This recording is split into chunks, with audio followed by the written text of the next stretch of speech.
Hey, hello everybody. Thanks for coming. This is Thotter's first public debate. It's going to be me versus my friend Crimcon here, and it is going to be Hello. the the free trade versus protectionism. So, Crimcon, if you want to introduce yourself really quickly. You mean who I am? Sure. Okay. Hi, I'm Crimcon and formerly Meta Mirage, and yeah, I'm just going to debate in favor of free trade for this debate. I believe there's a lot of interesting things to talk about, and I'm pretty excited. So yeah. Okay, that's great. I'll introduce myself really quickly. My name is Bravos, and I myself share a lot of viewpoints with Crimcon, but in this debate, how we differ is that I believe that at some points government is a necessary evil, although fundamentally it is based on some principles that I don't agree with, but it is needed. It's just an issue of pragmatism. So I'm just going to throw it out there to begin with.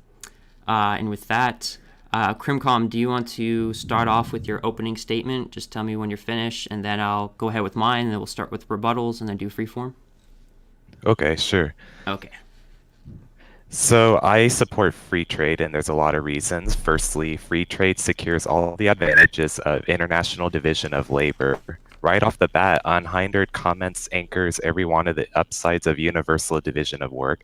Every nation will have practical experience in the generation of those products in which it has a near favorable position over its exchanging accomplices.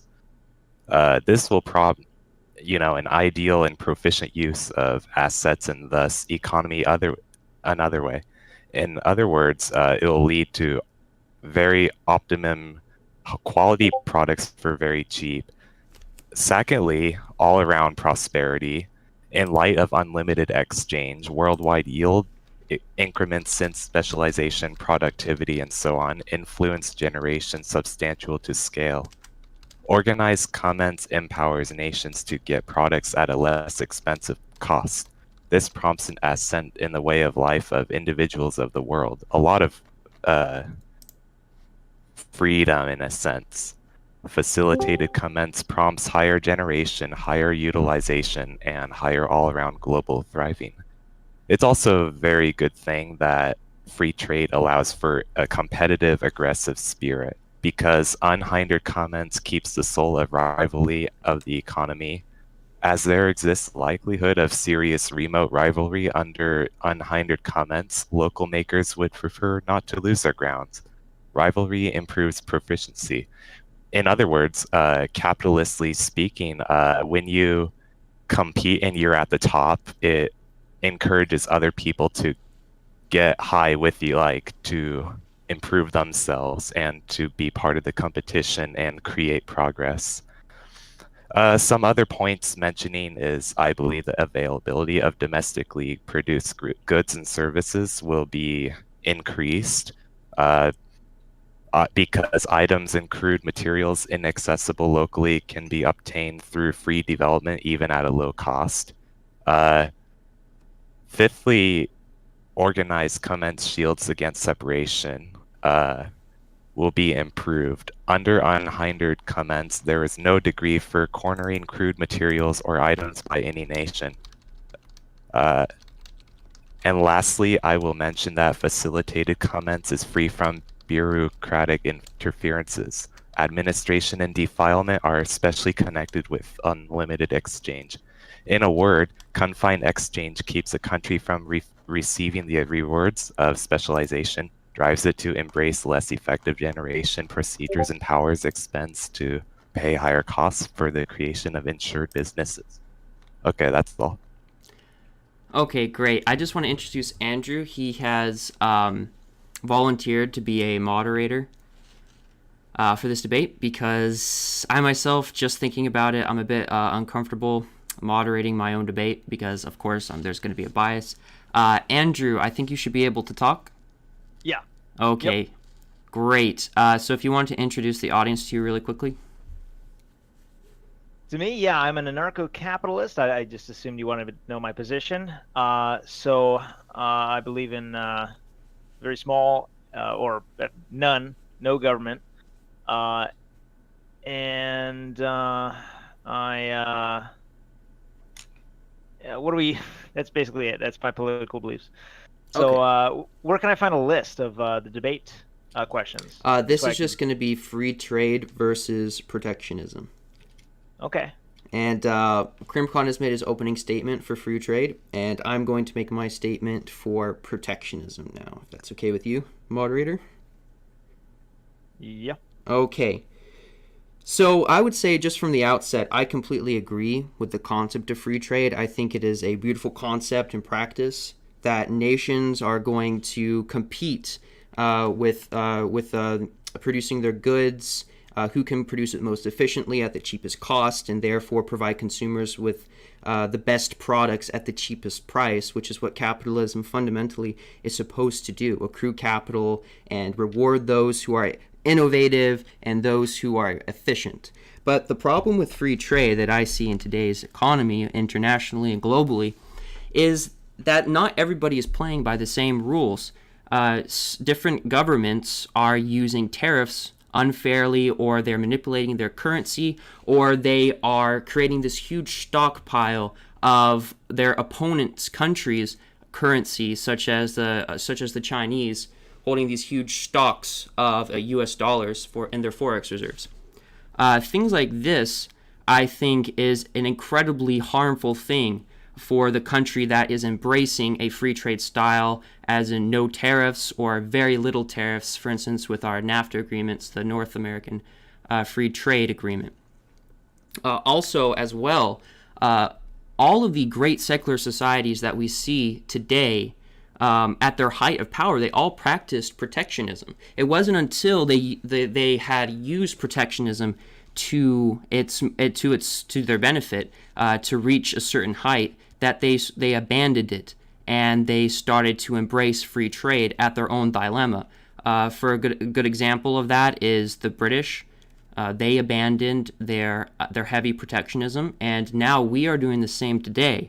And we see that this has cost us jobs, manufacturing, domestic manufacturing. While we still do supply some kind of needed resources, we still allocate them to other countries to be produced cheaply by people that are paid very little in comparison to American employees.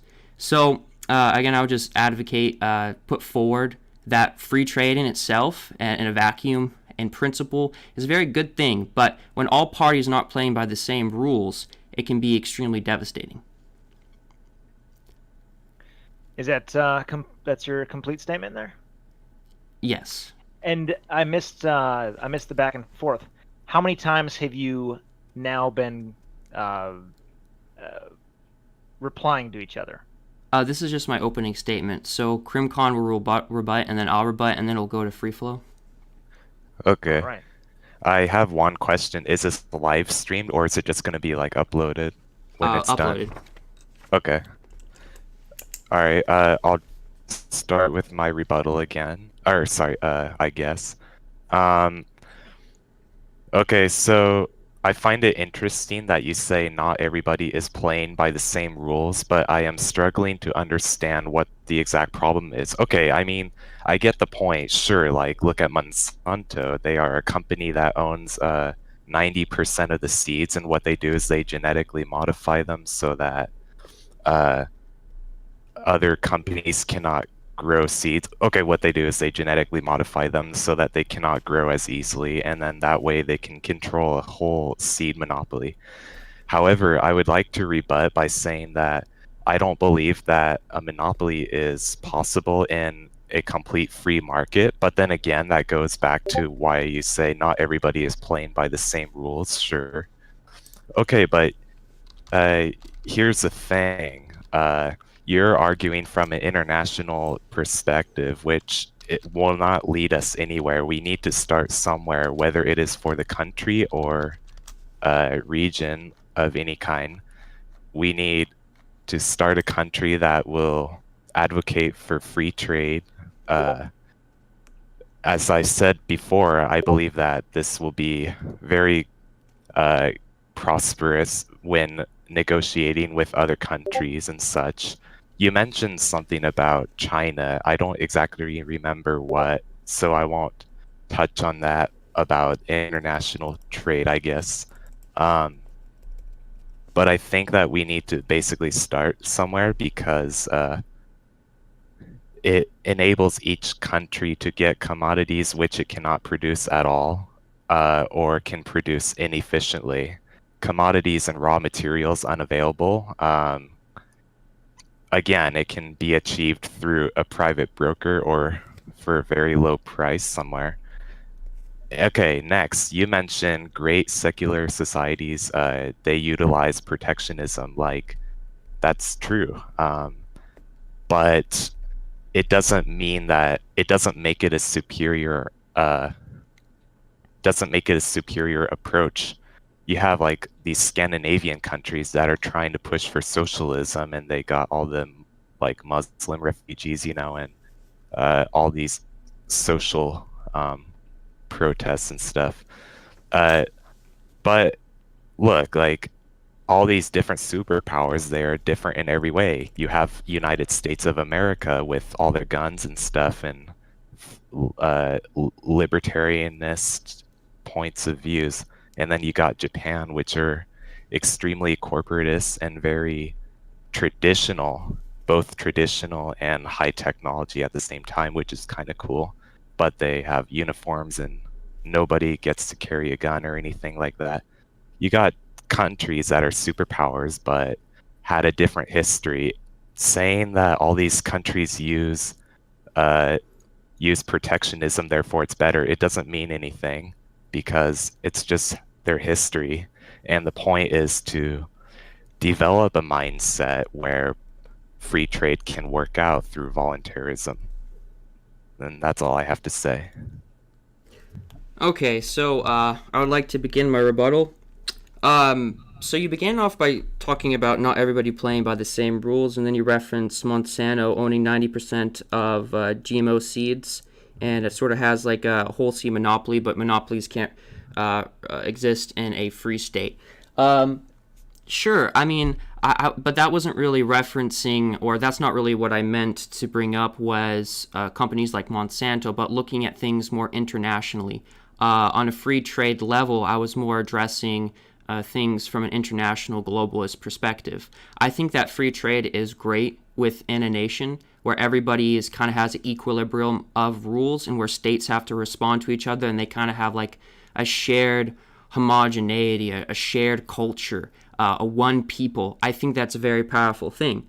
But in this instance, I was talking about relations between countries in terms of trade. So like with China, with Australia, France, Germany, Canada, Mexico, that sort of trade, that sort of globalism.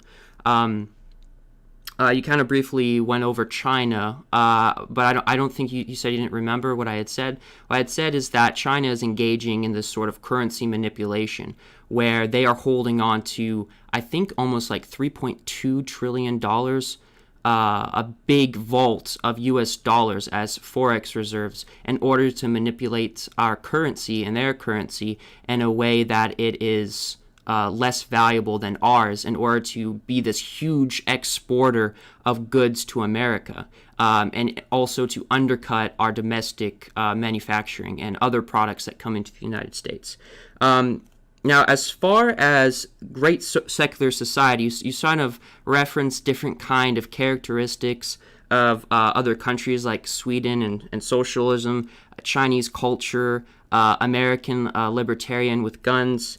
And then you sort of said it was just history, so it doesn't matter. But I think it really does matter because if you look at history, I said that all countries that have become sort of these economic powerhouses that are these grand players on a world scale, they have all used protectionism to protect their domestic manufacturing in order to rise to the status that they have today. Just really quickly, and here I'll kind of like to end my rebuttal, and we can kind of like interrupt each other and go into free form, but because I'm kind of going to go on a diatribe of American history. So, for instance, like America actually was not a libertarian country. It did not start off with those kind of values or principles as far as it's concerned with other countries. We were protectionist from the beginning. Actually, all those people that you see on Mount Rushmore, all those guys that you see, every single one of them was protectionist. Even Thomas Jefferson, even though he was a bit of a pseudo-libertarian after the War of 1812, he himself actually became a protectionist. I believe it was also the second law that was placed in the Declaration of Independence.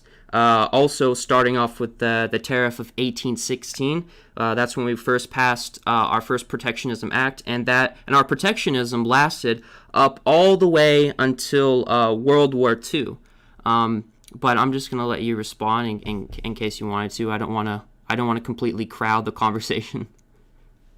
I have something you said. You said that Crimson said it's just history. It doesn't matter. I'm wondering if Crimson thinks that's a fair representation of what he believes, Sure. or if he could clarify that. Sure.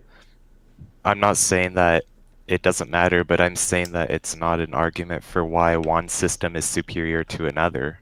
In fact, United States, they were originally supposed to be sort of like this anarcho-capitalist, constitutionalist states, essentially. Not really states. I don't know how to describe, but they weren't meant to be federal states, is what I'm saying.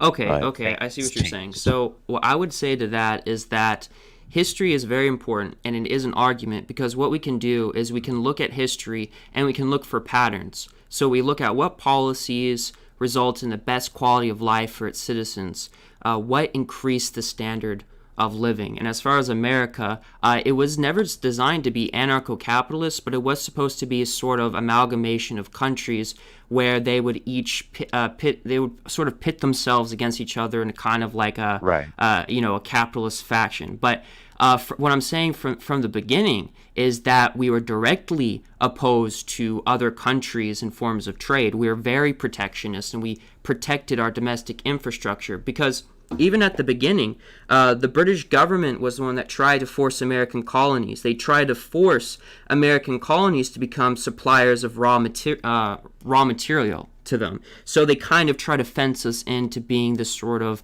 banana republic where we only provide raw resources and kind of agricultural goods. And the American Revolution was to some extent a war over this industrial policy. They did not want us manufacturing our own horseshoes, our own wool. I believe one member of parliament had even said that if we began doing that, they would fill our ports with ships and our state with soldiers. So it was something that the British were very aware of as well, that they could not have American colonies competing with them as far as manufacturing and in trade. We were very much supposed to be a cog in the wheel to the British Empire. And that's something that our founders were very wary of. They did not want that to happen again. Even after the War of 1812, the British engaged in what was sort of like predatory market dumping. And in order to stop that, I think we had to raise our tariffs up to like a 35% tariff tax in order to combat that. So, again, I don't want to crowd the conversation. I'll let you respond to some of that. Hello, guys. Hey, Rodard. Thank you for coming. Bravo's just finished his statement, and Crimcon can respond now if he wants. Yep. Yeah, you mentioned all this stuff about American history, but still, it doesn't. I still struggle to understand how it means that protectionism should be favorable as an idealistically speaking, I mean, or internationally speaking, because every country has a different story and different set of values, different things legalize and illegalize, yet they are still superpowers. So I think should be more an argument about which one is kind of more moral, not like which one works better, because with the right mindset, you can make either one work out pretty well, I think. I think free trade is more moral, though, because you have more rights and freedoms. And earlier, you did admit that you like the concept of free trade and that you think it's a great idea. Now, I just want to address the China thing a little bit. I think, number one, it is not the job of any government to interfere with the currency manipulation or monetary policies of any other nation. Uh, because I am an anarcho-capitalist, kind of, and I believe that we should prohibit a government from having control over money, even within its own borders, even, but on other countries too.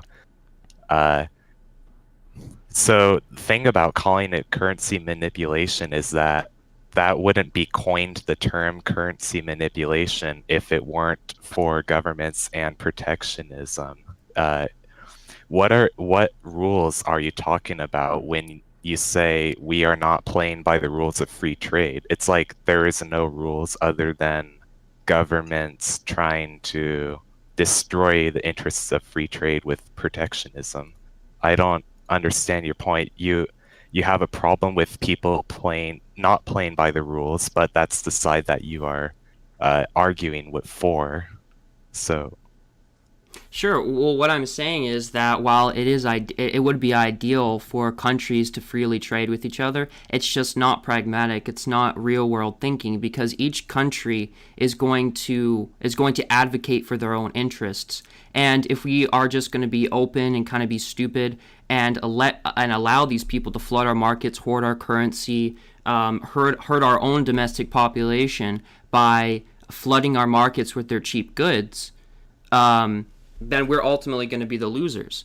So I mean, it would be good to be final goods, or are they Roder, raw you resources? can be an audience in the debate, but you can't jump in. If you have some questions or statements to make, you could put it in the public debate chat, and we can address them at a later time. Sorry, Andrew, you're the mod, but I guess you didn't know that, but No, you're right. I should have hopped in. okay. So, but you can go on. Okay.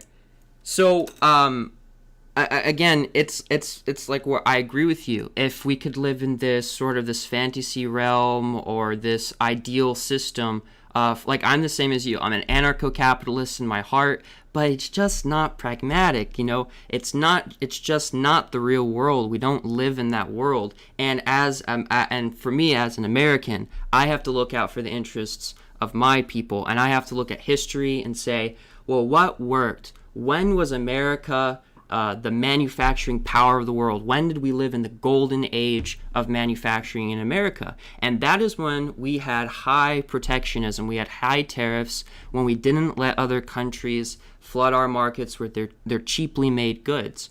When we looked out for the interests of our own domestic infrastructure. That's what I'm saying when I'm talking about history. Like, for instance, you can look all the way back even to Abraham Lincoln. He was the one who said, give us a protective tariff and we'll have the greatest nation on earth. Now, with NAFTA and with other trading policies, we've abandoned that. And what have we seen? We've seen, 70,000 different factories move overseas. We've displaced almost 1 million jobs, 800,000 different manufacturing jobs. We now have Americans that are juggling 2 to 3 different jobs, and we're mostly a service economy now. And we don't even manufacture iconic American goods in America. Even, I mean, we don't even have the flags. We not even our own American flags didn't even give them a break. Now that's manufactured in another country. So I think I hope I addressed some of your concerns there. So, are you saying, I don't wish to strawman you, are you saying that free trade must be reciprocated Yes. between countries? Well, I'll put it this way. It would be nice if all countries reciprocated and all countries were nice and fair. But unfortunately, that's not the world we live in. If another country is going to try to gain an advantage, it's going to do so. And we have to be always at the ready to combat that. We have to look out for the interests of our people, and we can't we can't be dumb, we can't be stupid about it. That's basically what I'm saying. That's why we fight. I have a question for Bravos. Sure. Now, Bravos, you were making the case that from history there is this common use of protectionism in America. you find that there is a good constitutional argument for protectionism, or if it's justified according to the Constitution. Actually, it is. After independence, after America gained its independence, a tariff was actually the second bill signed by President Washington in the Constitution. The Constitution actually explicitly gives Congress the authority to regulate commerce with foreign nations. That's Article 1, Section 8. So it's very much constitutional. It's very much something that is fundamental in the very marrow of the of our American society, the United States of America. Bravo, I have a question. We can reference it in public debate chat. Just if you have a question or so. Sorry, Andrew, you're the moderator. Well, I'm depends if. How about this? It depends if Crimcon has anything to say, or if you're both willing to let Roder ask a question. But if there's something you can continue talking about, then we can wait for later for Roder to ask the question. I mean, it's up to you. So Bravos, do you have anything to say? Crimcon, do you have anything to say? Yeah, well, people who reason that free trade must be reciprocal, in principle, they are protectionists. And, well, there is some history that I'd like to talk about these two towns called Stulta and Pura. Basically, they completed at great cost a highway from both of the towns to each other. And when this was done, Stulta said, "See how Pura inundates us with their products? We must see to it." And I don't exactly remember the full story, but they created and paid a body of obstructives and started taxing each other and putting all these obstacles away, against each other, pitting them against each other because of protectionist ideals. It's because they wanted to create more rules and more regulations to meet other people's businesses. You say that other countries will take advantage of a country that uses free trade, but I think that protectionism can also be viewed as a way for a country to be swindled into being manipulated by another country. Otherwise, why would you need protectionism? I'm not sure what you mean that we would be swindled. Would you go into that? That you are agreeing to laws that you can and cannot do, which in many cases can be in favor and unfair favor for another country. I mean, is it a possibility that another country could trick us into advocating or putting a policy in that will harm another country? Sure. I mean, it's a possibility. Whenever you have authority, there's a possibility for bad authority, just like there's a possibility for bad protectionism. But largely, historically, I'm not sure about the case you were talking about, but largely historically, when you're talking about these powers that have become huge economic leaders, they've done it through protectionism and by largely allowing actors within their own countries to engage in free trade to a large extent. But again, I'm not sure and what kind of system or what would happen in order the scenario you're talking about. I'm not sure what you're talking about.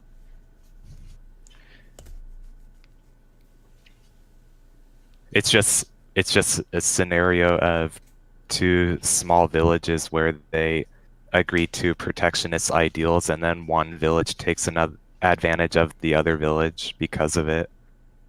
Right, you're referencing this. You're referencing this example of two small villages, but I don't think it's pertinent to when you're talking about all this knowledge, this huge amassing of history of countries dealing with each other and how you win at this game of trading. It actually I would say it's the opposite. You say that there could be bad protectionism and therefore we lose, but it actually seems like we're losing when we're not using protectionism. When I made the case, for instance, in our trade relationships with China, I mean, if you just look quickly at the trade deficits, I think I can pull them up really quickly here. Yeah, here it is. So with China, we have a $375 billion deficit. Canada, we have $18 billion deficit. Mexico, $71 billion. I could go on and on. Japan, $69 billion deficit. What we've done is when we've relaxed and gone the opposite way of protectionism, Japan flooded our markets in with their steel, with their cheap steel, and then China came in and kind of KO'd us with their state sanctioned a state-owned monopoly on their steel, hoarding our U.S. reserves.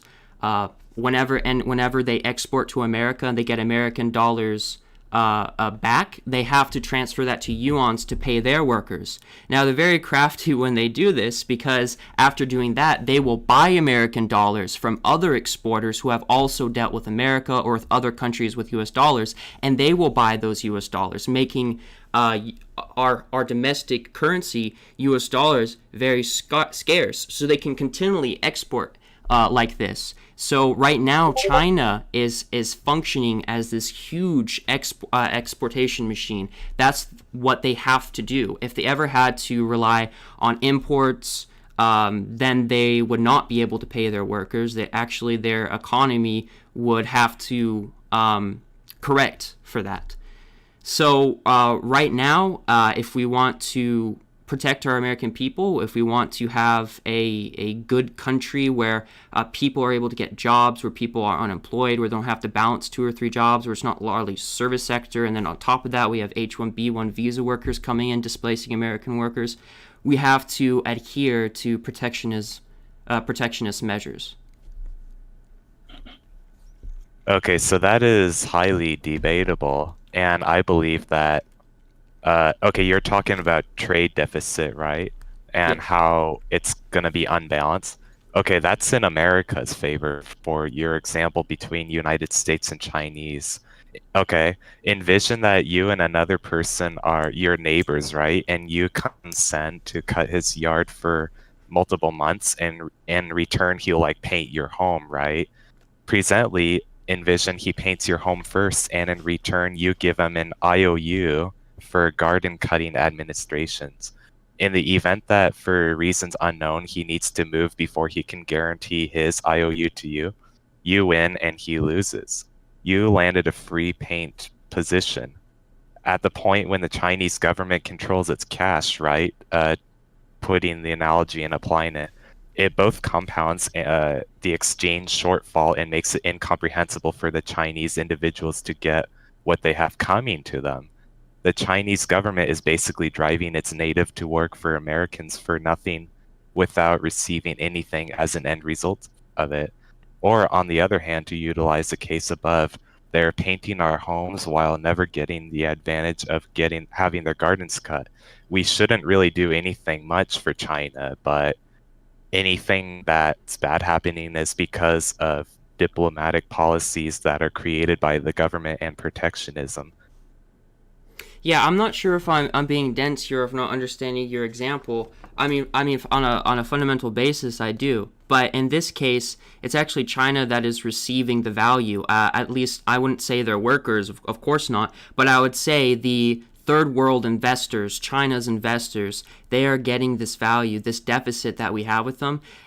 They are the ones that are reaping this deficit value by buying up our real estate, our stocks, our bonds, housing. They're the ones that they're very, very smart. And just like Donald Trump says, we're being very, very stupid in this regard.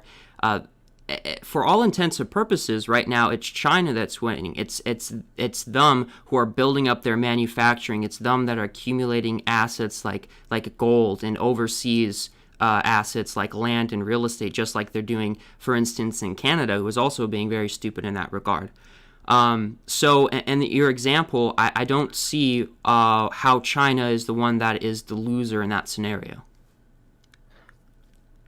Well, because Chinese legislators are seeking after an approach which powers the Chinese individuals to buckle down themselves and send their products abroad and get less and less consequently. They're also using artificial intelligence to replace the Chinese workers, essentially, like in sweatshops and stuff.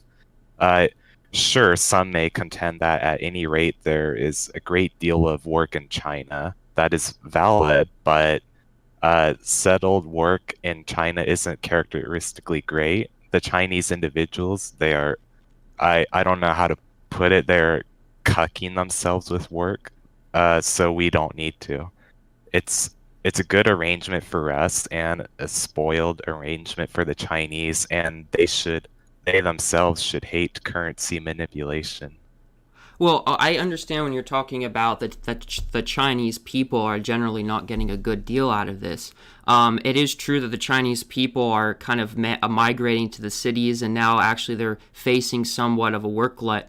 But the Chinese are actually having an explosion in millionaires. They're getting all of this value from America. They're accumulating all of this wealth from America. They're actually loaning us money in order for us to keep on buying their cheap trinkets.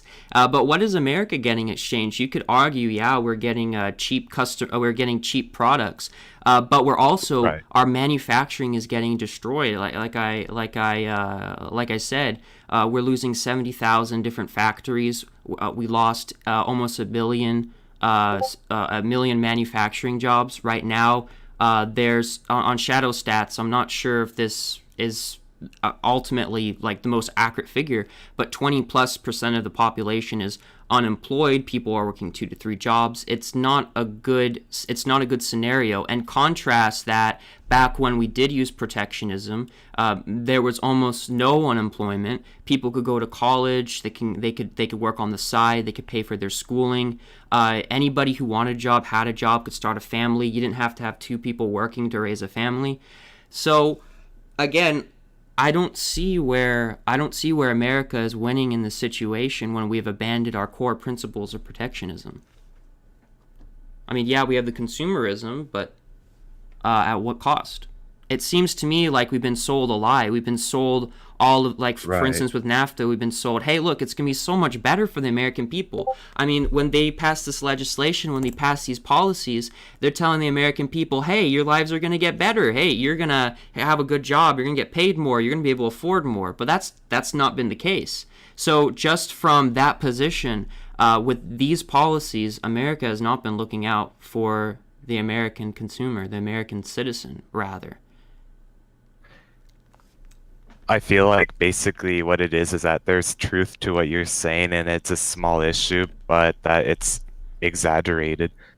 Because if we look in 2014, the dollar has been raised about 15% compared to the Chinese money, the yen.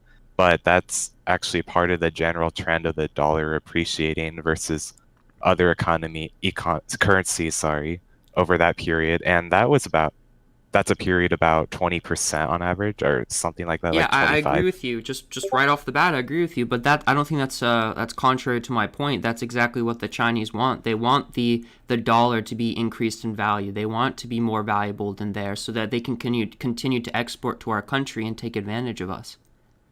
But if you look at the yen and US dollar exchange rate, there isn't a lot of evidence of heavy currency manipulation. Yeah, I'm not sure where you're getting that from when they hold 3.2 trillion dollars in reserve on forex reserve exchanges, and they're continuing to buy up U.S. dollars from other exporters. Why would they be doing this if it did not benefit them in the trade relations? Because there's 2 sides to the story. It sounds like you're basically only focusing on Chinese being the dominant ones, and that they're artificially undervalued so that their services, like their furniture and computers and household goods and tools, are too cheap for Americans, and that this is unfair competition. But okay, there's some other factors you have to keep in mind, like where do you get these supplies? Like, look at tires. They are made of rubber, and China, what they have to do is import it. They don't grow rubber. Same as like with oil, like you have to get it from the Middle East. They may have a lot for cheap. Other countries may have oil for cheap, but Middle East has a lot of it. Uh, so it's kind of like both sides are getting a fair share of what they want, I guess. I think for turning America to fully free trade society, that there are so many factors that we cannot objectively determine what's going to happen. But I think due to things like consumerism and stuff, that there are good reasons that the American economy won't just get completely cucked by others like China and India, any superpowers or anything. Yeah, I mean, well, here's the thing. So far, I don't see how you've actually you've actually addressed the core argument besides saying I'm focusing too much on protectionism while I'm not considering other factors. But I haven't seen you bring up any other factors to consider. Just something really quickly that's kind of interesting to bring up, just in American history concerning free trade. You know which side was very, very adamant about keeping free trade in American history? Which particular group of people who are very, very, very interested in free trade? Who? Well, it was the South. And can you guess why? Because they want to sell slaves and buy them? Well, not only that, because at that time when they had slavery, at least 86% of U.S. exports were cotton, and they were manufacturing. They were picking that cotton by means of free slave labor. Now, the North did not want that. The North was investing in their people. The North was manufacturing. It had all these institutions, so it wanted to protect and grow. But the South, it's kind of interesting that these people, largely who want free trade, are almost always have this sort of slave labor population. For instance, you can see down the borders of Mexico, people are paid almost nothing. They work 12 to 13 hours a day. They don't have any kind of safety regulations for them. They're manufacturing products out of core materials, and then they're shipping it off over the border to the United States. Same thing in China, where people supposedly are throwing themselves off the rooftops to get away. I personally think that that's something they have to go through, just like any industrial revolution. But our companies are taking advantage of that. So I see the same principle where protectionism is being advocated against. It's by people that largely are going to be utilizing people that don't have much of a say in how much they're being paid wages. So, like for instance, when American companies were leaving the country, they were threatening factory close for the unions or for just workers in general. They were threatening to close the factory and move overseas. So it's sort of the same kind of exploitation that's happening. Another thing that's pretty interesting is that Karl Marx, our friend Mr. Marx, he was watching American capitalism very closely during his day, and he advocated for free trade because he himself understood that with complete unfettered free trade, without any protectionism, without a country protecting its interests, it'll be destructive for that nation. You mean that he wanted to destroy other nations by advocating for free trade? Essentially, yeah. Well, he knew the implications. Well, see, he knew the implications, at least internationally, between countries. He knew the implications. He knew that if you just allow this unfettered free trade, eventually you're going to have the host populations manufacturing just completely. Well, not completely, but to a great extent, it's going to be destroyed and replaced with this sort of service industry, this sort of agricultural banana republic that America seems to be getting closer and closer to. Like, for instance, after World War II, we only turned away from protectionism. So far, I've only been able to find that we turned away from protectionism was to prop up capitalist countries during the Cold War. Right. And Britain itself, um, when we were sending as an economic power in the 19th century, they were complaining about our unfair trade, unfair trade policies as well. But it's their own fault. They were accepting the free trade, notions, the free trade policies, and they themselves today are now lost. They are not a manufacturing power. They are not an economic giant like they used to be. Okay, well, thing is that if we have free trade, then that will give us a ton of variety for products from not like you don't have to just focus on only China, but you can focus on other countries that might be in America's favor. In any way about China, like isn't their yuan like falling? Isn't it declining in value? Which is what they don't want. That's what they do want.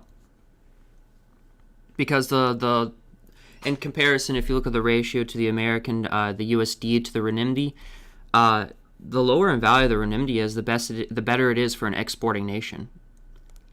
So yeah, that's better for them. Could you explain that, Bravos?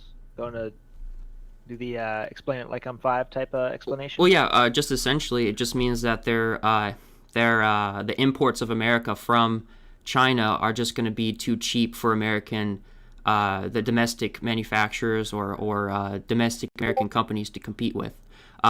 Consumers are going to gravitate towards the cheaply made products, essentially not thinking ahead, and it's going to cause the bankruptcy of domestic American companies, like for instance with the steel dumping. Then that's something that Donald Trump has been very good about. He's been placing tariffs on imported steel. So essentially, my argument is, if your currency is a lower value, then you have cheaper products coming into the nation, which can subvert the domestic products. Okay. After we resolve these issues in the future, do you think that free trade will be good internationally? I don't think we ever can actually really implement complete free trade. We're going to have to play hardball with these people. We're going to have to be smart. We're going to have to say, look, we're not going to allow you to ruin our country. We can have free trade. I'm kind of looking at it like this. So we have certain base parameters where we're saying, look, you're not going to cheat anymore. We could have free trade based on those kind of guidelines, those kind of just set rules. But I don't think we're ever going to have complete free trade. I don't think it's possible. I think globalism is a farce. I don't think that it's actually sustainable. Because basically, you're going to have countries that are going to break ranks. And that's always been the problem. That's kind of why you can't get a monopoly in a free market, is because people will break ranks. People will increase the price. But it's the same thing with free trade. They all have to agree to certain policies, which countries just won't do. Bravos, Crimcon. Is it all right if I cut in here? Sure, yeah. Sure. Now, Rodard had posted a argument. He was talking about an argument a little earlier, and he posted it. I'm wondering if you guys would like to address it. I'm not sure what it is. It's not in public debate chat. It's 4 up from the bottom. It's in debate chat. 4 up from the bottom. Okay. Okay. Did you want to read it or? Yeah, sure. I'll read it. Do you think that the trade disparity in jobs and growth could be due to a regulatory disparity? In sense, could the higher costs and more paperwork required to hire people would drive away potential markets in America?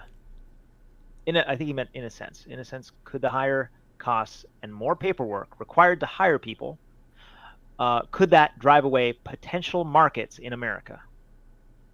Okay. So he's saying that it's harder to compete with low prices in other countries if there's laws like, well, he didn't bring up minimum wage, but I suppose that's kind of part of the argument, right? If there's minimum wage laws which that create a barrier to entry for certain jobs, could that be affecting the the competition, essentially. Sure, I agree with him. Yeah. If you make it unprofitable for companies to do business in America to the extent it's just the domestic policies, yeah, I think that is a reason for why companies would have a strong incentive to move overseas, and I think that is part of the problem. Sure, but again, protectionism is a large part of that equation, I would say. Now that's I'm just I would like you to specify more. You said large. That's it's a little bit obscure. By large, would you say it's I mean this is, who knows, but are we talking 50-50? Are we talking 60-40? Are we talking 70-30? Oh, we're talking about percentage. Well, I mean by large, I just was putting emphasis on the importance. Yeah, That the factor had. I wasn't really talking about a real. I mean, in economics, you can't really do that. It's not that accurate, but I would just say for perspective. Yeah. To show what it's relative to, and which one would be more important to focus on. I think it's more important to focus on protectionism, in combination with that. But right now, we need to stop all the dumping. I would say the dumping of cheap products into America, and also forcing other countries to play ball fairly is very important. Crimcon, anything to say? Well, I don't fully trust protectionism because that's on the government has all the control over that. The fate and the state of our affairs is dependent on the government, which I don't trust. I think that protectionism can cause us to be swindled and manipulated, and that this is why we have wars and stuff, which I guess is ironically also a governmental thing, but what you need to do. Well, it's kind of interesting that, as far as I was able to find in my research, that when you have wars between different countries, that's actually it's at least in American history, it was what drove protectionism, because after that war, it rallied the American people. So, for instance, after the War of 1812, tariffs were almost unanimously appreciated and were wanted by the American people, because in response to that, the British were dumping their goods onto American markets. I think I have a quote about it somewhere here. Yeah. So one of the members of Parliament said they were going to stifle in the crater those rising manufacturers in the United States, which the war had forced into existence. The public approval by 1820 America's average tariff was up to 40% in response to the War of 1812.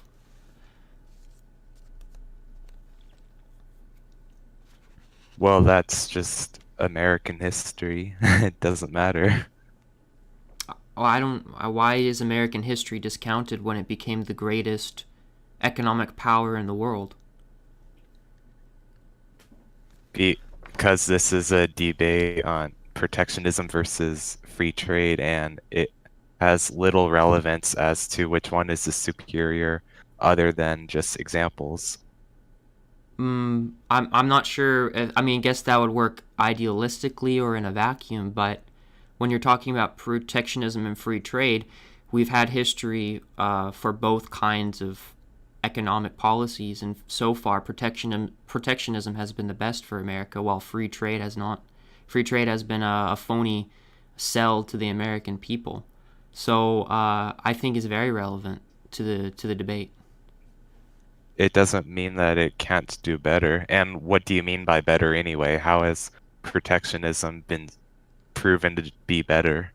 Well, protectionism was better because it stopped other countries from, in a sense, murdering our adolescent manufacturing. If we had allowed them to dump their goods onto our markets, just like that parliamentary member had said, they would have stifled our manufacturing. We would never have reached the heights that we have. Does that make sense? Kind of.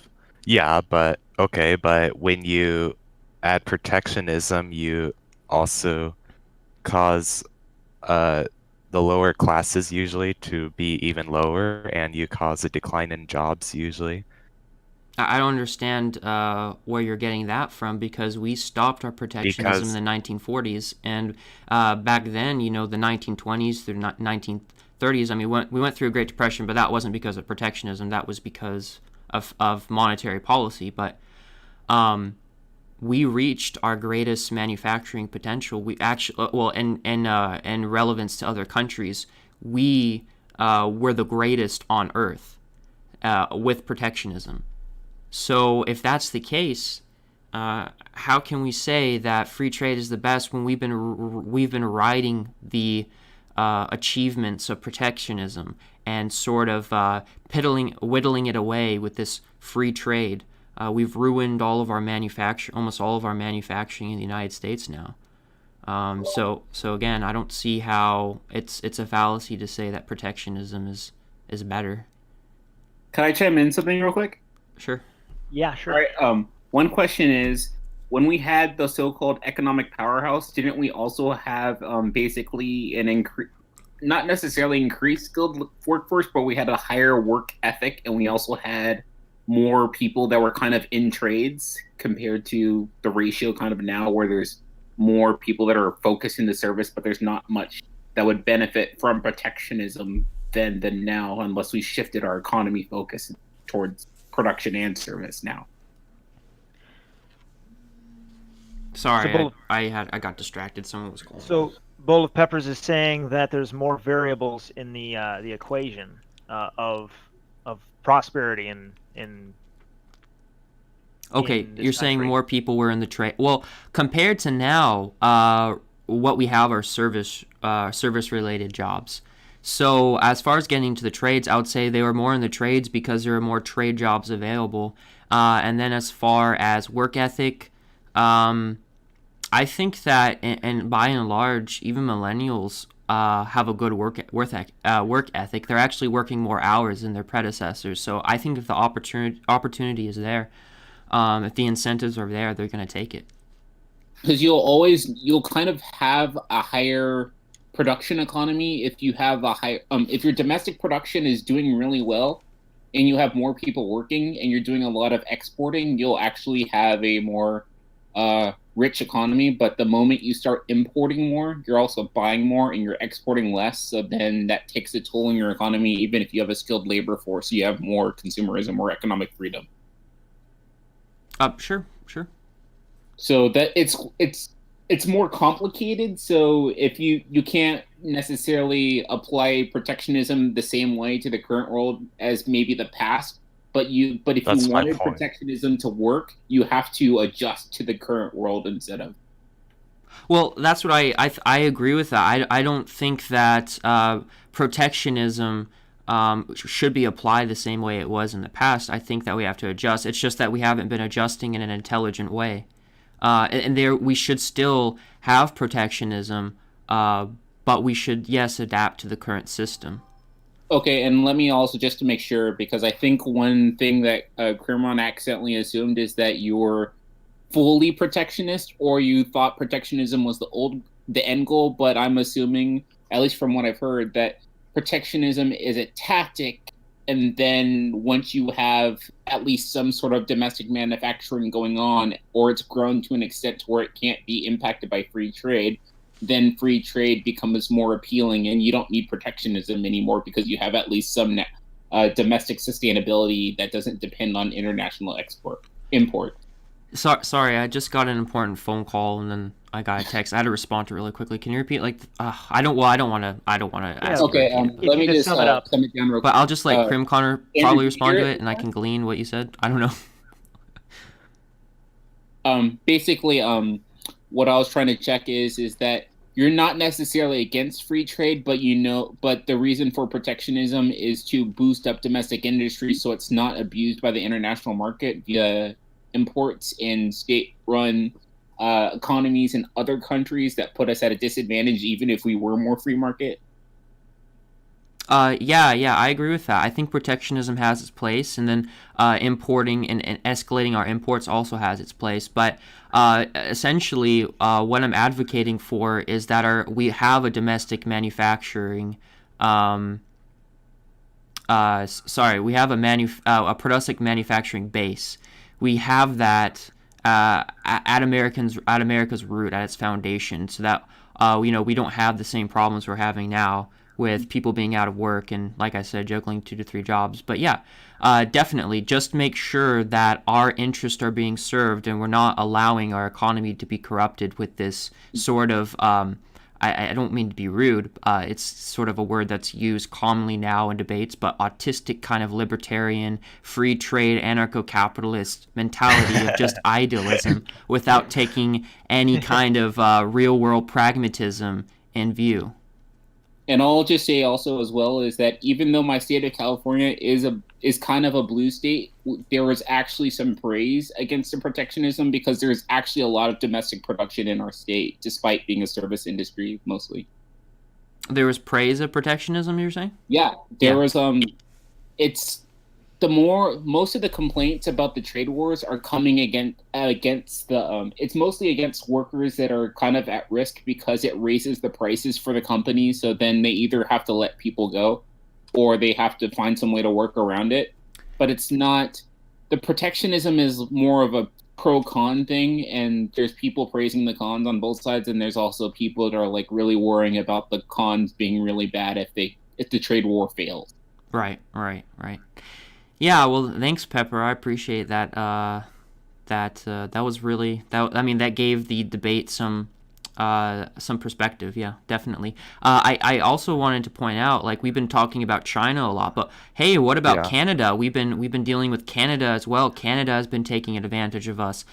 We've also been having to deal with this sudden influx of low-wage workers. Mexicans coming into the country, as illegals coming into the country that are displacing our own our African American citizens from getting work. I mean, in combination with minimum wage laws. So yeah, I would say this whole entire free trade, come on, hurrah, everything's going to work out. Economists put on their dream caps and say, hey man, free trade's the way to go no matter what.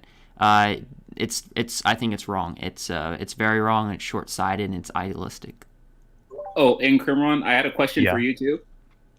Because I just don't want to have you get caught up in the philosophical trap. So I wanted to ask, assuming you were able to kind of like move more towards free trade, how would you apply that to the real world? Because protectionism has some strong arguments with the current political environment, but you don't really see many people that have good answers towards the free trade from this point on without either kind of going into corporatism or essentially increasing unemployment. It's this weird, because you get cheap goods, but you don't necessarily help your domestic economy. Right. Okay. So I did argue earlier that I believed that if we went free trade and China tried to take advantage of us that way, that I believe that it would be that we would win, that it would be in our favor, because I guess that whole argument was because we would get a lot of good products in return and such. It is true that it is something that I did ignore, that it doesn't really help our domestic economy. I think pragmatically speaking, if I wanted to get a free trade society, it would have to do something with changing the way that people think as a whole, like maybe even something like have students not go to public schools anymore and instead do online schooling and stuff like that, and maybe do more research and teach others about economics without fundamentalist economics without any of the government or Rothschild's banking empire bullshit. Because there's actually stuff like there was that. a study that came out recently about how there's this current issue with macroeconomics, not necessarily microeconomics, but macroeconomics, and there's a whole bunch of errors that are now kind of being questioned because of the whole Keynesian model is kind of being unpredictable because you have consumers and the citizenry that don't know how economics work, and also because they don't know enough about the market. So it's kind of distorting the macroeconomic view, but the microeconomic view has at least kind of covered a lot of bases in that sense. Yeah. That So, feels just really quickly, I just want to ask. So Andrew, have we? Do you think we've finished the debate part of this? Are we going into discussion, or is the debate over, or where are we at now? Well, you've seemed to. The debate seems to be less disagreeable in a way, and that now you're just kind of focusing on topics which you seem to be talking about things which you agree on, and you're agreeing on certain points, is what I'm noticing. At least that's increasing. That's all I'm really noticing. As for how the rest of the formats are going to go, that's I have nothing planned for that, and Okay. so we can. I mean, I'm more than willing. We can open this up to freeform, but Bravos, can I just ask Chimron one question about free trade? Because I know he has it. This is probably going to be something that helps him out a little bit, but also expands on his argument a little bit. do you want to ask him a question, and then we can kind of do some back and forth about that? Sure. Okay. Chimron, here's the question: is are there any countries that you think right now that we can at least have free trade that doesn't really? I don't know, maybe that we can't have full free trade between all countries, but do you think there are any that we can at least have the least amount of restricted free trade between, such as like Canada or Mexico or the EU or something like that? China, India, Canada, probably Japan. You think we can have free trade with Probably China? Mexico. Because China is Yes. more protectionist than we are, and they don't have to reciprocate. So you think? Oh, I see. Okay. Well, I yeah, it think seems I like there's this misinterpreted your fundamental question. Yeah, I don't know, but I'm not. I'm just trying. I'm trying to figure out, because we kind of been over this China question quite a bit. But are you still of the mindset that we should engage in free trade with China? Do you think that we should place restrictions on them, put tariffs on them, make them play ball fair? Or I mean, what's the plan? What's the game plan in Crimcon's world? Okay, I think that if we want free trade, that we don't have to reciprocate, and that it is not big of a threat. I think that China is accused too much, of manipulating their currency to benefit from their exports. Essentially, I think it is too overemphasized, and now it's becoming conspiracy theory territory.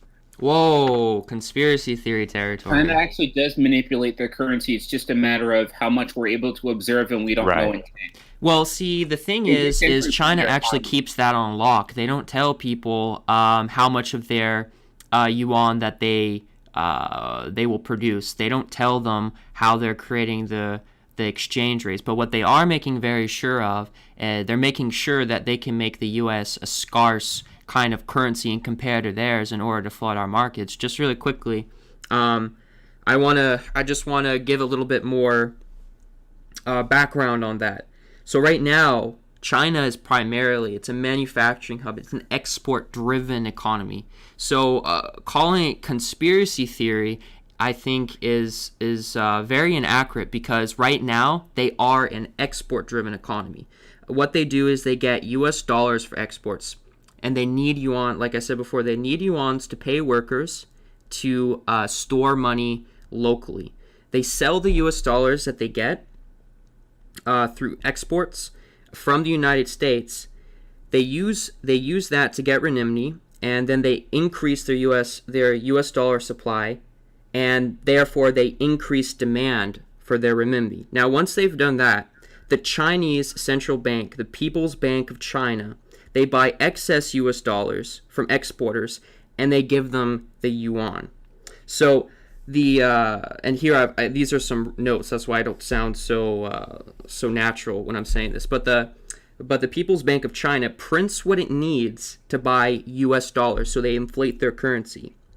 They make US dollars scarce, which keeps US dollars rates higher.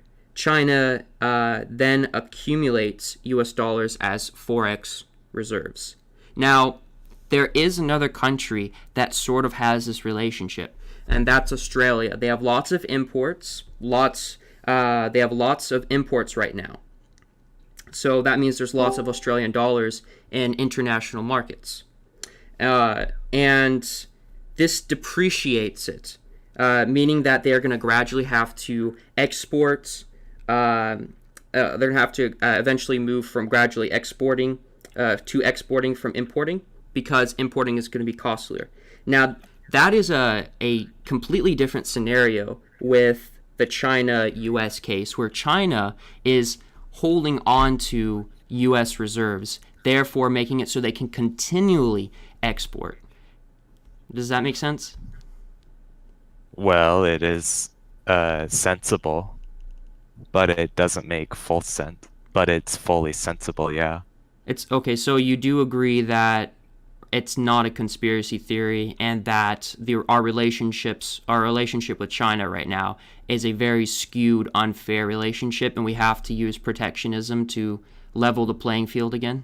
No. I'm saying that there are conspiracy theories that they are trying to completely destroy United States. Also, just because something is a conspiracy theory, to be fair, it doesn't mean that it's not true. Right. Okay. Right. Okay. Well, maybe I in assume that it's being sense. used as a negative term right now, but being a theory without real ground is, I think, how it's being used. So Okay, because I just wanted to be clear, because before he had said that it's a conspiracy theory that they're trying to manipulate the United States currency, but now it's a conspiracy theory that they want to destroy the United States. So, but you do agree it's not a conspiracy theory that they want to manipulate the United States currency value? Well, we don't exactly know much. But the only logical conclusion is that they have to do that in order to remain an export-driven economy. The only way they can do that is by artificially making their currency lower to ours. It's something that is, even Obama talked about it. Trump talks about it. It's something that's a well-known fact, even in regular politics. Economists know about it. I wouldn't call it a conspiracy theory. If you think it from a macroeconomic scale, it's in China's interest to make sure it's able to maximize its exportability. So it wouldn't be a conspiracy theory, but it'd be speculation if we wanted to get more into specifics. But we also might have less information because China has a pretty good crackdown on what information comes out of its country. I mean, for instance, you can look at what percent of U.S. debt the Chinese hold. So, just really quickly, just to look it up.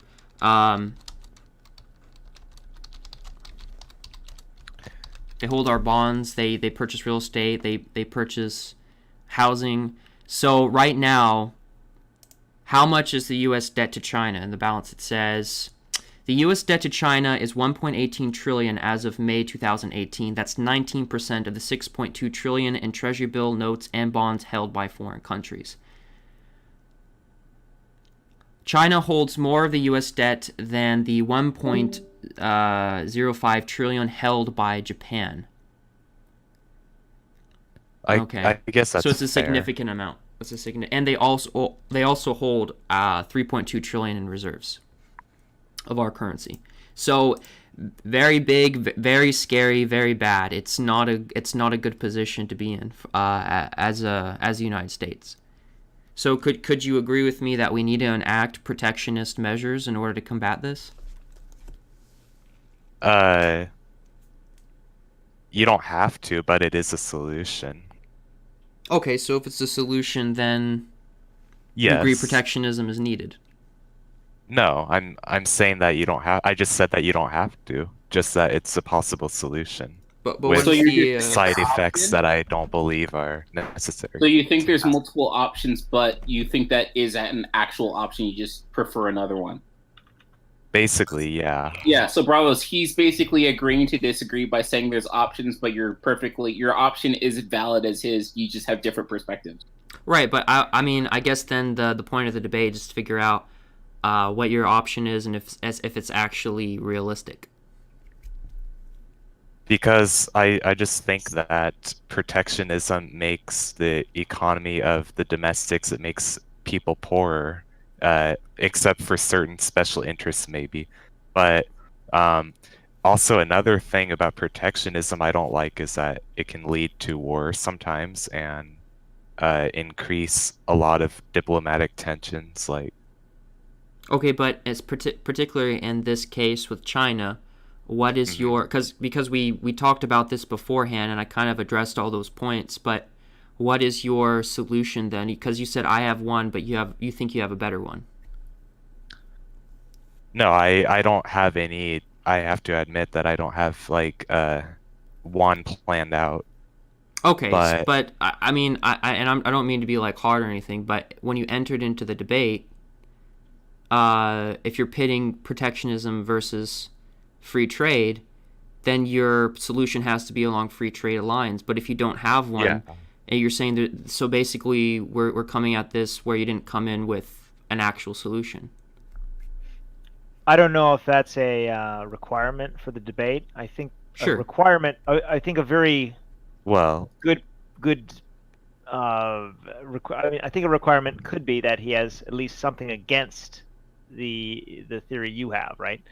He's either bringing something against you or for his theory, and I think Sure, but it something is free yeah. trade versus protectionism. So in each case, shouldn't we be able to demonstrate that my system is better because it meets this scenario? In this scenario, free trade doesn't have any solution. Andrew, Well- I would say, Andrew, that it But doesn't I- necessarily mean it's a requirement for Crimrod. However, there is one thing is that because it's a debate over perspectives, it gives Kimron a disadvantage by only critiquing Bravos' solution instead of providing one of his own as a contrast. It just makes his argument slightly weaker, but it's not a requirement to actually propose a solution. All right. Well, Yeah, it's kind of like a Bravos- charitable thing to offer a solution counter to mine, but sure. All right. Well, I think he was actually. So Bravos, you were bringing points that were counter, or you were saying that they were either pro or sometimes counter free market, right? And he was saying how that's not a problem. He was saying how it is not a problem for the free market, and saying basically I think that is an argument for why it does work. I mean, Earlier you can I just said- say it, but that's the problem I'm having. You can say, look, this isn't a problem because free market, and then say, okay, so what's your reason for that? No, that's not what I'm saying. I'm saying I'm just being general, right? I'm just being general with what the arguments he's made. I'm saying that that's essentially what he's done is he's denied with some supporting arguments. Sure, I what, mean, but you know. I mean, like in general, just in this debate, I don't mean to be aggressive or anything, but it is a debate, so I'm trying to win and he's trying to win. So Right. I've provided sort of these solutions. I provided contextual examples. But in general, it's just been a kind of idealistic free trade will find the way, and saying I think I think you're being too focused on protectionism, but he thinks that's somehow going to work out with free trade. What makes you suggest that going more free trade is going to inherently cause us to grow weaker? Like if China wants to exploit us. Earlier, I did mention that I think that if we do nothing about it and start going free trade, that we will be okay with compensation because we will have a lot lot more jobs and other I things. And I think cheap Crimrod would have. products. I want to respond to what Crimcon was saying to me. He's like, what do I think will happen if we keep on going free trade? Well, I mean, you can just ask the colonists. You can ask America back when the British was trying to dump all of its goods onto the American marketplace. What would have happened if they didn't enact protectionism? Well, their manufacturing base would have been destroyed. They wouldn't have the ability to combat another war effort by the British. They would have basically been babes in the woods, and they would have been massacred. So in this case, How do you know that? Well, because they almost lost the Revolutionary War because they didn't have manufacturing, and also after the War of 1812, the British kind of almost whooped them. They burned down their capital. They didn't have this strong manufacturing base that the British did, and so very quickly people realized, hey, we need to have a way to combat the British or any other power that comes to our shores again. We need to have the manufacturing. We need to have the guns. We need to have the artillery, and they didn't have that. So essentially what I'm saying is that when you allow a country to exploit you to the point where your domestic manufacturing isn't there, like for instance in World War II, why were we able to win World War II? It was because we could constantly pump out aircrafts, we could constantly pump out tanks. Our production ability was absolutely amazing, and that's how we beat the Germans. But you allow these countries to exploit you, I mean, there's a whole number of issues that can happen in the future. And free trade doesn't seem to be able to fix that, not in a timely manner and not in an efficient manner. I mean, we can continue along the free trade route, but we're just going to continue to be exploited. But fundamentally, if you're fighting a war against someone, it doesn't mean that you have to let them trade with you because you just fight them instead. Yes. I think one thing you would just argue in the general sense is that if you have free trade and you're only importing specific goods, then it puts you at risk of market failure if something were to happen in that other economy that you have no control over. Right, basically you're talking about a crisis situation. Not just that too, but if they decide to change policy for whatever reason, you have no longer any control over that resource because you no longer produce it. That's true. And that's kind of what's happening with the whole stockpiling of steel, because that's how you have to realize there's a difference between the whole country first thing and then just being isolationist.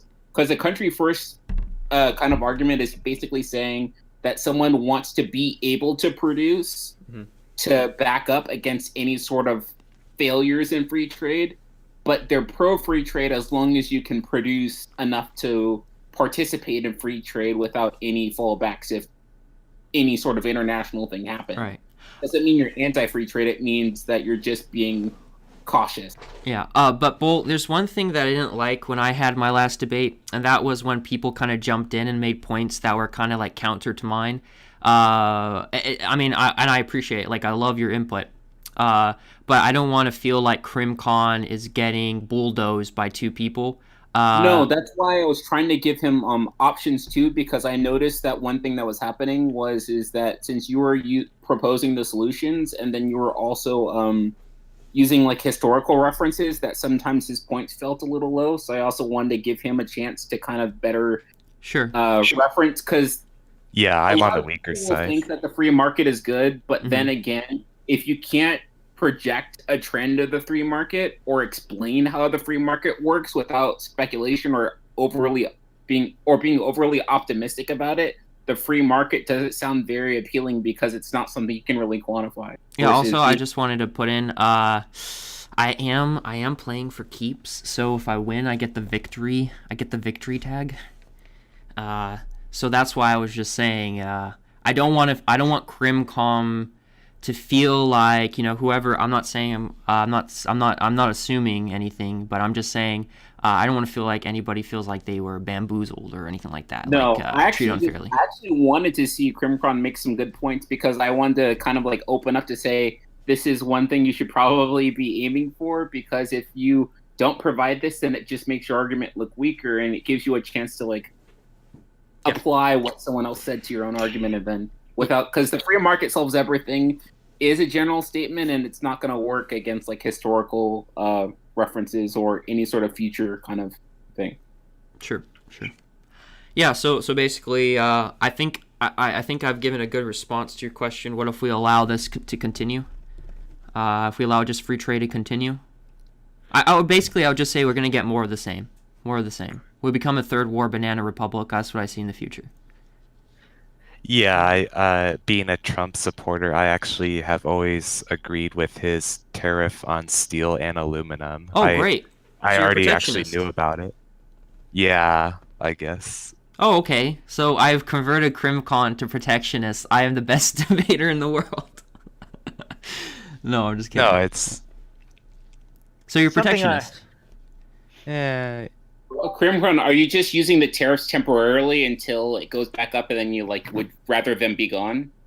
Right, I'm not fundamentally protectionist, and I don't think Bravos is either, but I can see like it being used as a good strategy. It's just like how Trump illegally bombed like Syria with a Tomahawk missile, but it was used for strategic justification. You know what I mean? Like, Yeah, Yeah, it doesn't but make in you a this war hawk, instance, but basically, we're not using free trade to solve the problem. We're using protectionism, is what you're saying. yeah, I Yeah. mean, See, I'm not trying to be like as charitable as Pepper. I'm trying to win the debate. So, yeah. no, I mean, Yeah, well, so I I'm don't, just I gonna don't like trying to care like, what oh, anyone okay, so you're thinks. protectionist, then you know. So in that situation, what you're saying is protectionism is a better solution than free trade. Just not isolated. I mean, it's not really isolated, but you know what I'm saying. But when you're talking about belligerent countries fighting each other, it's not uh about free trade versus protectionism, Well, I'm not sure what you're talking about when countries are fighting each other. or have diplomatic relationships that are really belligerent in general. Are you saying that we shouldn't use protectionism? We shouldn't secure our interests because we're afraid another country's going to go to war with us? No, no, that's not what I'm saying. I'm saying that just because you use protectionism as a solution, it doesn't mean that you believe in it or that you're fundamentally protectionist. he's just saying it's a tactic. It's not. Yeah, Temporary instead of long-term. temporary. Yeah, Okay. he would be against any sort of long-term use of tariffs. Okay, but here's the thing.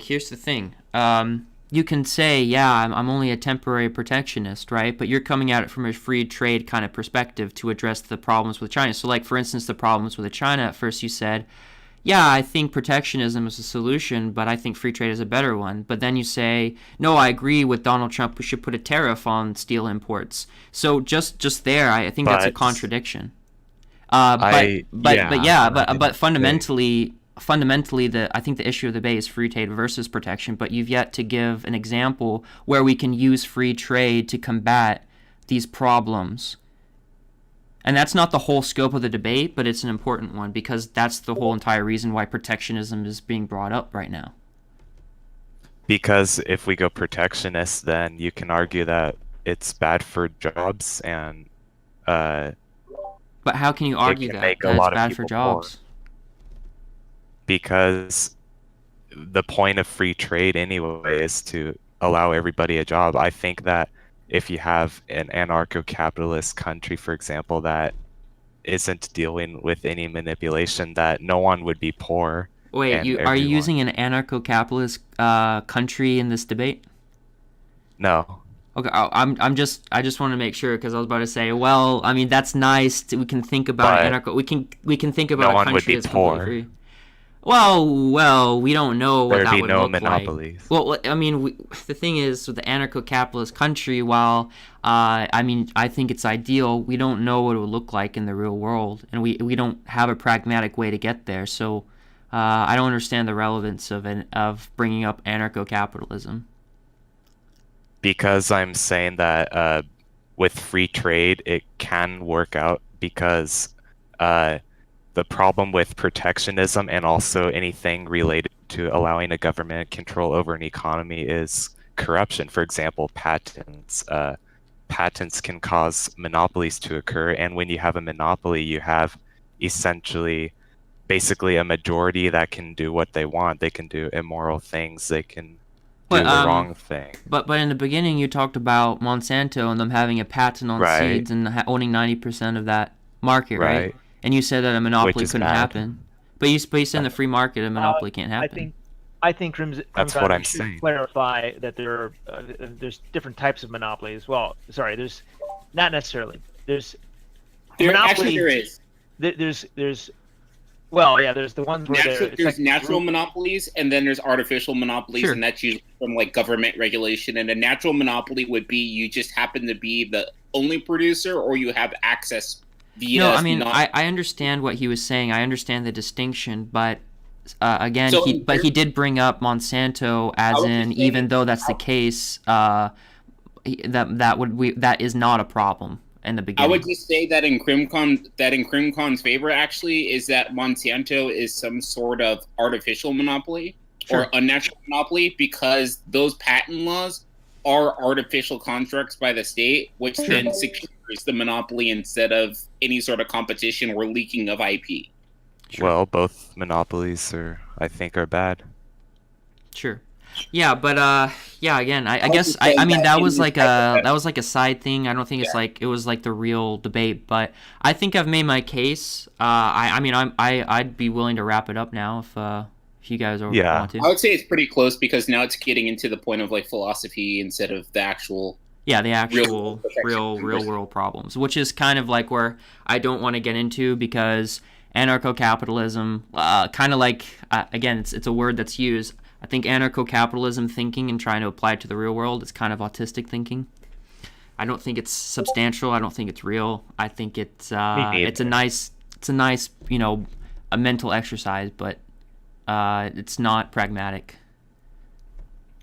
It's kind of difficult when you change the entire system and you have all of these different variables, which you're trying to figure out how they affect free trade, and it's kind of difficult when you're asking for, how would it work in a free market? Well, the thing is, usually it's said that we don't know, right? There's no system, that it's not written. There's no rule, right? It's not written down, and it can be done however people want it to do. And generally, the rule is, I would say, that it generally tends towards efficiency, because people want efficiency. It tends towards what people want, because the market is essentially exchanging what you want. It's exchanging. Basically, each person wins out in a transaction, and that's the goal of the free market.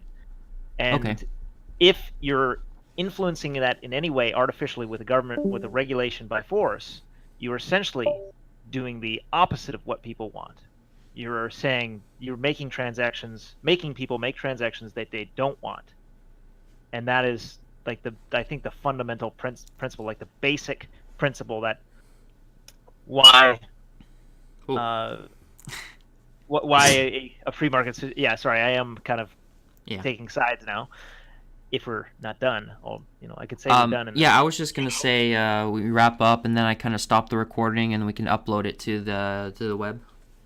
Well, I have like one quick thing I want to say is like what Andrew L is saying is like why I said I think an important part is about which one is like more moral and more right, because if you change the system completely, there are tons of variables. It's kind of hard to measure. We don't know what to expect. We don't know what manipulations can occur. So I think that can I respond to that? Do you understand what I'm saying though? No, I understand you're coming from. So once we've dealt with the whole free trade was a farce. You say, well, idealistically, morally, we believe in it. To that, I would respond to. I mean, I don't really care about what your morals are or what you think is morally right. I care about the results. I care about what's good for my people, what's good for Americans. That's ultimately what I care about. And if I have to step on somebody's face, those tied to the same idea. Well, I don't think that's always the case, because in history is messy. History is filled with war. It's filled with backstabbing. It's filled with the use of force. And if people were worrying about I'm treading on these people's rights, man, I can't do that. They wouldn't have gotten anywhere. You find your place in this world. You establish yourself either through the threat of death or dishonor, and there's no other way to get there. Now, when you've used your threats of death and dishonor to create a system where people can engage with each other voluntarily, that's great. I love it. It's beautiful. But when it comes to dealing with other countries and on the world scale and global events, I couldn't give a rip about people's rights or about their morals outside of my own people. I will step on anybody that I have to guarantee my people's existence. If you're fighting, like, you have to do what you have to do, like, but it doesn't mean that one system is better than another. Like, if you have to be protectionist for some reason, which I don't think is necessary in some cases but can be, then I don't think that argues that it's better. I think it does, because we're talking in terms of real world value. I mean, it's all great to talk to Who sit. says that? Better Well, is relative. Well, What are we I talking mean, by what standard? Efficiency? No, like I'm Producing saying goods? by what standard are we talking about? The ability to survive as a people and to continue your existence, or to be lofty and not fight back fire with fire. Bullying is bad and war is bad, and The war can be beautiful. Bullying can be beautiful. It can be tools that you use for your own people. It's so great to be nationalist morally thing. Depends on how you define righteous. war. How do you define war? Well, I mean, just off the bat, like pulling up a definition about war. I mean, war would be when two groups of people inflict damage on the other Two or in more. some way some- in order for to some cause. achieve an objective that the other group Okay. is standing in the way of. And if the objective is moral, you're saying it could be beautiful because Well, it's for me, moral is my people's. That's my objective. My objective in this case, what I would call moral, is that my people benefit the most, and their standard of living, their quality of life, their existence is secured. That's all I care about. Now, other So people you- they can do whatever they want, but they get in my way, they're gonna get a boot in the face. Yeah, so you have this nationalist point of view. Sure, and I think that's the sane point of view. Why? And is your nationalism is it based on let's say you had someone that was of your own nationality but completely disagreed with you on every point, but you had someone of a different nationality which agreed with you on every point. Which one are you closer to? Well, Which one would you fight for? agreed with me in which way? Like to secure the existence of my character- American brethren. With every moral that you viewed, your virtue. Well, they I would agreed with I your would say that virtues. person is sane. That person understands how the real world works, and I would say you're an honorable ally to acknowledge some real world fundamental things, and I would say that's great. But if you stand in my way, you're gonna get the boot, and he'd probably say the same thing. But to somebody that is of my nationality and doesn't agree with me, I mean, I disagree, but I'd say I'm still going to fight for your existence. I'm going to still fight for my people's existence. Yeah. Okay, Right. I have a final question for you both. Sure. Clarifying question. So, Mhm. Bravos. Okay. Can the ends justify the means? Sorry? Can the ends justify the means? Yes or no question? Can the ends justify the means? Yes. Well, in this sorry, case... maybe that's a little broad. Do the ends justify the means? Sure, I would say so. Okay. Crimcon, do the ends justify the means? Depends on end to what extent. I mean, okay. Well, I think in if this you're case, we're talking just about- like supplanting the ends to be our objective, and then saying, will you take any means to get there? That's a very good It's clarification. utilitarianism versus consequentialism. Okay, well, there's no end, so there's no answer. No. End as in a goal, like an achievable goal. This would mean if there was The an goal end can't ampersand, end. would you do anything you could to secure it, or would you care more about the steps along the way, regardless of whether it would get you to end ampersand or not? Oh, geez, I gotta Aren't they go tied to the together? bathroom. Yeah, I got to take a shower. Yeah. So I guess I'll just Actually, wrap it up with I- that question just by No, saying Crimcon. yes. Crimcon. Basically, do you focus on the ethics of the methods or the ethics of the ends? What end? Let's say you wanted Ancapistan. Would you care more about how you get there or just getting Ancapistan, period? I care about how to get there, but I want it at the end, yeah. So that well, would mean you'd be more consequentialist because you're more focused on how you get there instead of just trying to get there at all costs. No. Right. Okay, so the point of the question is to find not a degree of agreement over one of the points. It's to find a clear line, dividing line. Is any means at all justifiable, even if it's wrong? If the means are wrong, and the ends are, well, whatever Oh, the you ends, mean a- right? You No mean a matter. Okay, so universal of it. You mean regardless of whatever the outcome is it right or wrong, or do you prefer it or not, even if it was used by someone else? Well, yes, I do. can the ends be justifiable with an immoral means? Let's say it that way. Can the ends be justifiable with an immoral means? Well, it depends on how moral the ends are compared to how moral the process to get to the ends are. Okay, you have to kill 2 people to save 3. Depends on how valuable those people got killed were compared to the people you saved. Hmm. So it's more Okay. relativistic. Yes. Okay. So it's not necessarily black and white. Some people would say it matters regardless, or it only matters when it applies to me. But there's also some people that are more nuanced where they say it depends. I guess you would say. Right.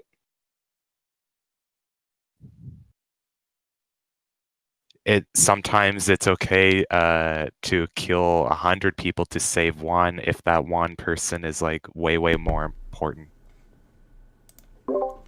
Okay, did we wrap up the debate? I think so. Okay, Yeah, I'll stop I think the so. recording.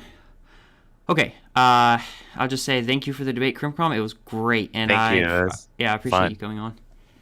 Okay. Yeah, it's really good, Okay, and good. I Yeah. felt that I learned stuff too. Yeah, Yeah. that's always important. All right, well, thank you for everybody for coming. I'm going to stop the recording now.